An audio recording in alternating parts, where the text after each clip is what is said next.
52% da população brasileira é composta por mulheres, mas esse percentual não se reflete na política.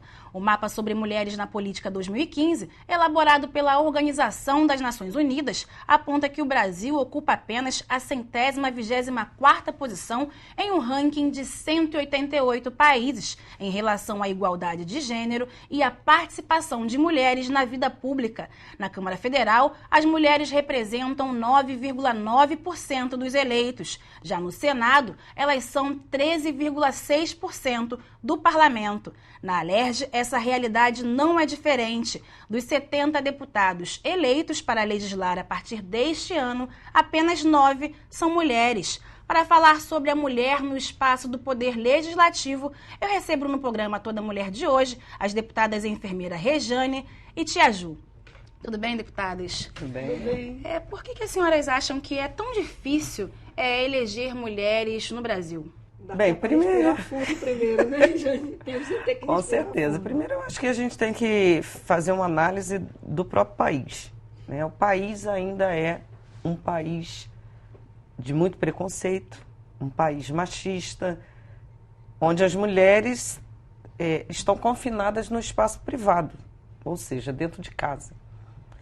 As mulheres, com o passar do tempo, quando saem de casa, elas saem para trabalhar, mas a responsabilidade com filhos, com a casa, com comida, com roupa, continua sendo das mulheres.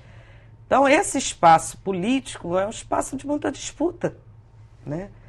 Se você não se dedica, se você não se coloca nesse cenário para assumir espaços até antes, até dentro do próprio partido, é muito difícil a gente ser considerada realmente uma candidatura de verdade, né? Para entrar, para se fazer representar o partido no parlamento.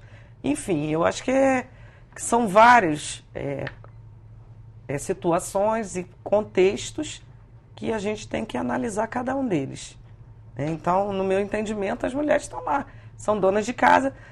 Tem muitas mulheres que não têm nem conhecimento do que é o espaço político. Tem muitas mulheres que não têm nem conhecimento que você tem que se filiar a um partido político com um ano de antecedência para poder se candidatar. A falta de informação. Dandara, também, na minha concepção, apesar de hoje já ter mais divulgação até através das mídias, o chamamento que alguns partidos fazem das mulheres na participação da política, mas a pouca informação com relação à candidatura de mulheres ainda é um fator que eu acho que ainda predomina. E outra questão também é a questão da falta de apoio dentro dos próprios partidos. Porque se candidatar para um pleito eleitoral dispõe de tempo, como a deputada enfermeira Rejane colocou aqui, uma dedicação, um empenho, e a mulher tem que se desdobrar nesse papel de dona de casa, de esposa, enfim, e também o apoio político do próprio partido, o apoio partidário, né? Hoje nós temos aí um grande avanço da cota, de preenchimento de cota de 30%. Então, as mulheres, há um chamamento para alguns partidos, eles fazem esse chamamento, mas não há aquele incentivo e o estímulo para que essas mulheres participem e ganhem de fato a eleição. Porque pleiteiem, né, como uma é que está cadeira. Essa questão da cota de 30%? Está sendo de fato preenchida? Está eu sendo acho que cumprida, não é só a cota, né? A cota foi uma conquista muito grande das mulheres, né?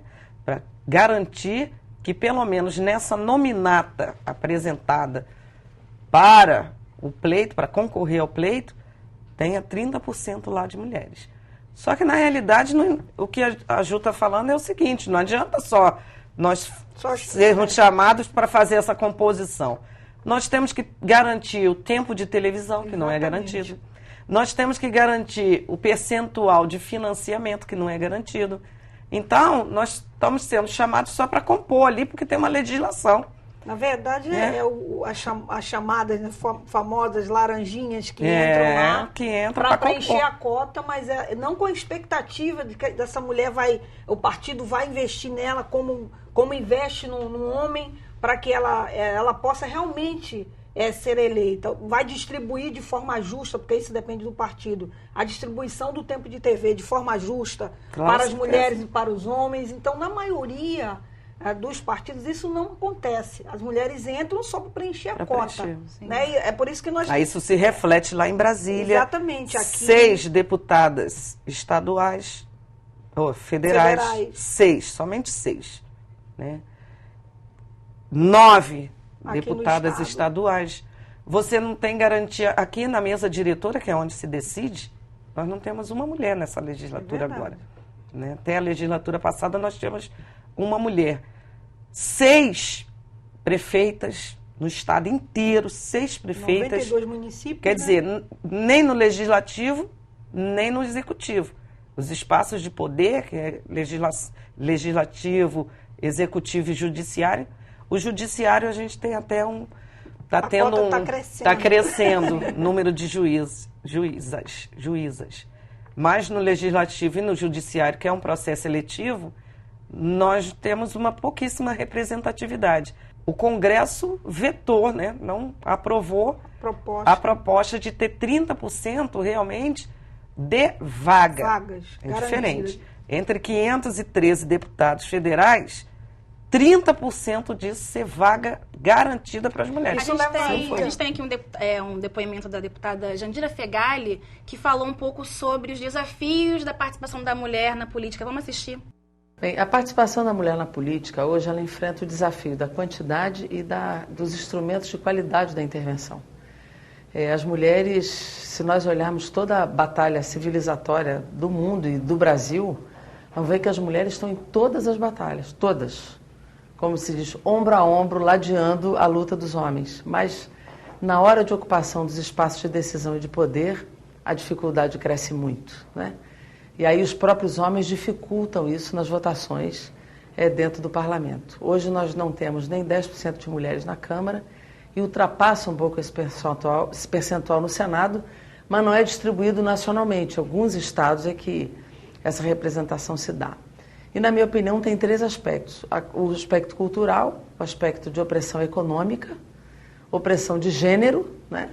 E a pouca valorização dentro da maioria dos partidos que não lhe dá sustentação a essa possibilidade, principalmente porque as mulheres não são ligadas ao poder econômico. A deputada Jandira falou dessa questão da valorização dentro do partido, realmente, que vocês também falaram aqui, que é pouca. Eu vou até um pouco antes, porque, por exemplo, para a mulher sair de casa, ela tem que ter clareza de que vai ter um espaço decente para deixar seus filhos, por exemplo. E nós não temos uma política de incentivo às creches, né? Nós temos poucas creches nas comunidades. Quer dizer, a dificuldade dessa mulher sair para o trabalho é muito grande. Quanto mais você sair por um processo de politização e até aprendizado, porque você precisa participar de cursos políticos, você precisa participar de debates, de seminários. A agenda se torna pesada. Começa a diferir a agenda daquela mulher. Né? Então, em casa, você tem que ter uma condição. Para sair, alguém tem que fazer a comida, alguém tem que lavar e alguém tem que ficar com os filhos. Se o poder público não te dá nem creche, como é que você faz? Então, essas são dificuldades anteriores que são importantes a gente colocar nesse contexto. Então, falta, geral, na verdade, um apoio mesmo do poder público para que as mulheres possam, pelo menos, ter a possibilidade de se candidatar, né? Que às vezes até isso atrapalha, porque como se candidatar se você não tem ali uma estrutura, um Acho suporte? Que está mudando, né, tia?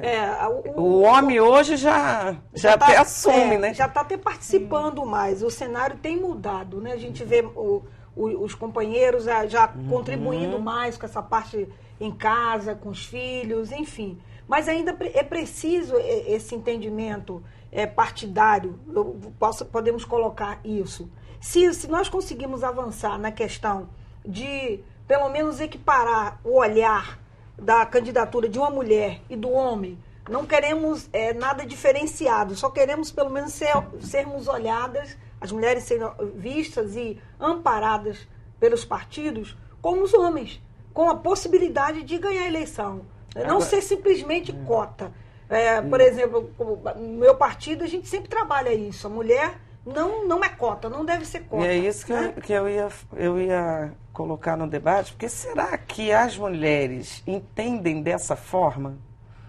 Será que porque se nós somos 52% da população, né? 53% de votantes, de quem elege. As mulheres não estão votando nas mulheres. Não. Essa é a grande verdade. Mas será que elas têm o entendimento de que a desvalorização social, o desemprego, a discriminação faz parte também dessa falta de representação nesses espaços de poder? Porque por mais que se tenham homens, né, que queiram trabalhar com a causa da mulher, ninguém melhor do que a própria mulher para propor políticas públicas, né, relacionadas ao tema, relacionadas às mulheres. Por mais que eles defendam as mulheres, por exemplo, se a gente botar um projeto de lei aqui dentro dessa casa, para que a gente tenha a garantia da participação na mesa diretora, eles vão votar não.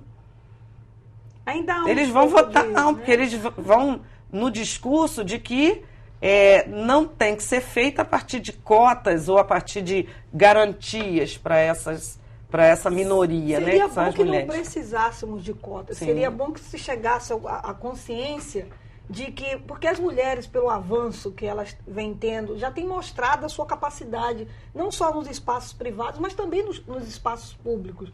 A mulher tem mostrado essa capacidade. Então, seria bom que não precisássemos de cota, mas precisamos sim da cota, para que se chegue, até chegar a esse entendimento, né? De que a mulher pode entrar, concorrer, ser olhada da mesma forma, que a verba que foi investida em um homem também seja investida na hora da divisão do tempo de TV. Se a gente entender que até o 1930 nós não podíamos nem votar. Nem votar. Já tivemos um avanço, né? A gente vai continuar esse debate sobre cotas no próximo bloco. A gente vai para um breve intervalo e volta já já, não saia daí.